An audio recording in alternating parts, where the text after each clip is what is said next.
Bone marrow శస్త్రచికిత్స చేసుకున్న junior NTR వీరాభిమాని తిరుపతికి చెందిన కౌశిక్ మృతి చెందారు. ఏడాదిగా బోన్ మ్యారో సమస్యతో బాధపడుతున్న కౌశిక్ శస్త్రచికిత్స తరువాత బెంగళూరు, చెన్నైలోని ప్రైవేట్ ఆసుపత్రిలో చికిత్స తీసుకున్నాడు. జూనియర్ ఎన్టీఆర్, టీటీడీ రాష్ట్ర ప్రభుత్వం సహకారంతో కౌశిక్ బోన్ మ్యారో మార్పిడి చేయించుకున్నారు. ఆపరేషన్ అనంతరం రికవరీ అవుతూ వచ్చాడు.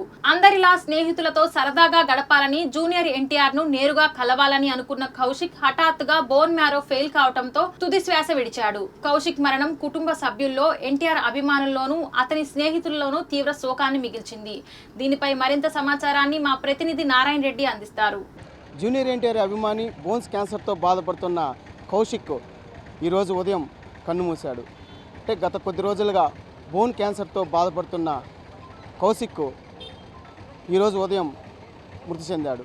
అంటే గత కొద్ది రోజులుగా తనను దేవర సినిమాను చూసేంతవరకు నన్ను బతికించండి, అలాగే తన చివరి కోరిక కూడా దేవర సినిమా చూడాలన్నదే తన కోరిక అని చెప్పి సోషల్ మీడియాలో వైరల్ అయిన కౌశిక్ ఒక వ్యవహారం పైన జూనియర్ ఎన్టీఆర్ స్పందించారు. అలాగే రాష్ట్రంలోని జూనియర్ ఎన్టీఆర్ అభిమానులు కూడా పెద్ద ఎత్తున స్పందించి కౌశిక్ ఆరోగ్యం కుదుటపడాలని ఎంతోమంది దాతలు హితోధికంగా సహాయాన్ని అందించారు. అలాగే మరోవైపు తిరుమల తిరుపతి దేవస్థానం కూడా 42 లక్షలకు పైగా ఒక కౌశిక్కు ఆరోగ్యం మెరుగుపడాలని చెప్పి కూడా బిల్లులు పే చేసిన పరిస్థితి ఉంది.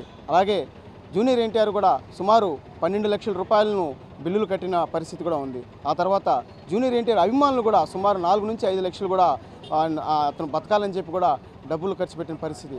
అయితే డిసెంబర్ 24న చెన్నైలోని ఓ ప్రైవేట్ హాస్పిటల్ నుంచి డిశ్చార్జ్ అయిన కౌశిక్ ఆ తర్వాత కుదుట పడుతుంది, ఆరోగ్యం అందరితో బాగుంటాడని చెప్పి అందరూ అనుకున్నారు. ఇదే సమయంలో కౌశిక్ ఒక ఆరోగ్య పరిస్థితి కొంచెం క్షీణించడంతో తిరిగి హాస్పిటల్కి వెళ్లాల్సి వచ్చింది. అయితే హాస్పిటల్ నుంచి ఆరోగ్యంగా వస్తారని చెప్పి వారి యొక్క అభిమానులు అలాగే తన స్నేహితులు కూడా సంతోషపడిన పరిస్థితి. ఈ పరిస్థితుల్లోనే ఉన్నట్టుండి అతను ఆరోగ్యం క్షీణించడంతో ఈరోజు చనిపోవడం జరిగింది. ఓవైపు జూనియర్ ఎన్టీఆర్ అభిమానులు అలాగే అతనితో పాటు చదువుకుంటున్న డిగ్రీ సెకండ్ ఇయర్ చదువుతున్న కౌశిక్ స్నేహితులు కూడా పెద్ద ఎత్తున తన నివాసానికి చేరుకొని అతని పార్థివ దేహానికి కూడా నివాళులు అర్పిస్తున్న పరిస్థితి. ఇదే విషయం పైన వారి తల్లిదండ్రులను మాట్లాడాలని కోరడంతో వారు మాట్లాడని పరిస్థితి నెలకొనింది. పూర్తిగా ఆ యొక్క జూనియర్ ఎన్టీఆర్ అభిమాని ఎవరైతే ఉన్నారో కౌశిక్ ఆరోగ్యం మెరుగుపడాలని చెప్పి కూడా రాష్ట్ర వ్యాప్తంగా జూనియర్ ఎన్టీఆర్ అభిమానులు కూడా అతనికి సాయం చేసిన పరిస్థితి ఉంది. పూర్తిగా కోలుకున్న పరిస్థితి ఉన్నప్పటికీ కొంత ఇబ్బందికరమైన పరిస్థితుల్లో ఆయన కన్నుమూసిన పరిస్థితి ఉంది. కెమెరామెన్ సురేష్తో నారాయణ, మెగా 9 టీవీ, తిరుపతి.